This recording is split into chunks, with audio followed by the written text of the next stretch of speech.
So, today I wanted you to look at a personal narrative and we're going to figure out how each element fits on the plot diagram and to show you that all elements in the plot diagram transfer over to your personal narrative. So, let's look at this story titled Not Such a Big Deal. Today was like any other Saturday at Chuck E. Cheese's. Birthday parties were booked up for the day, starting at 12 noon. As the birthday hostess, I danced with Chuck E. Cheese and served our special birthday guests their pizza and birthday cake. On this particular morning, I had served my guests their pizza and just danced and sang happy birthday with the big rat. Now, it was time to serve that birthday cake.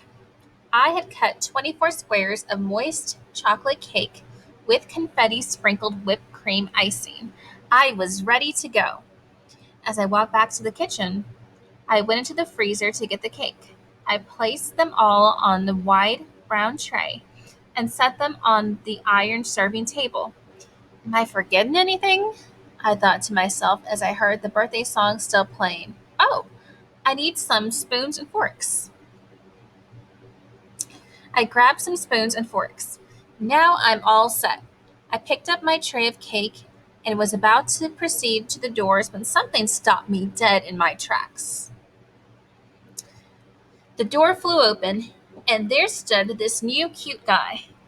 He stood there, and when our eyes met, my heart fluttered and felt like it had skipped a beat in that instant. And he's standing there. My stomach starts making butterflies. What is this? I've seen cute guys before. These instantaneous feelings have really happened to me.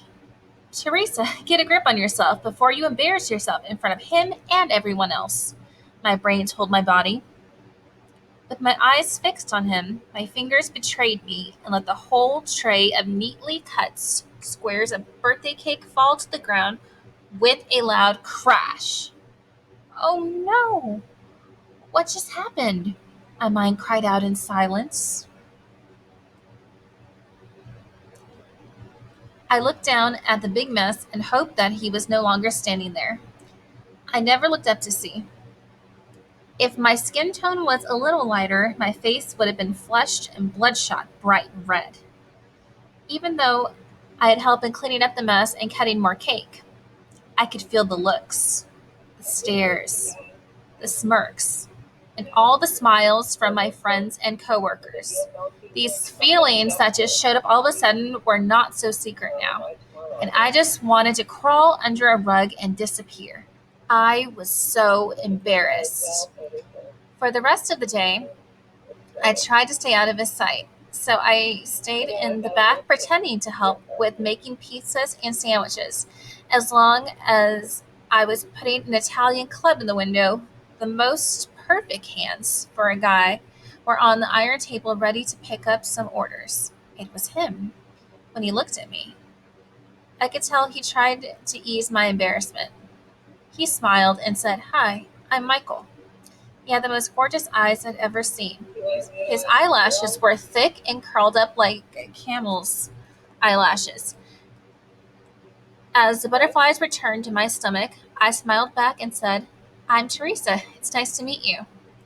I quickly walked off to avoid making a fool of myself again.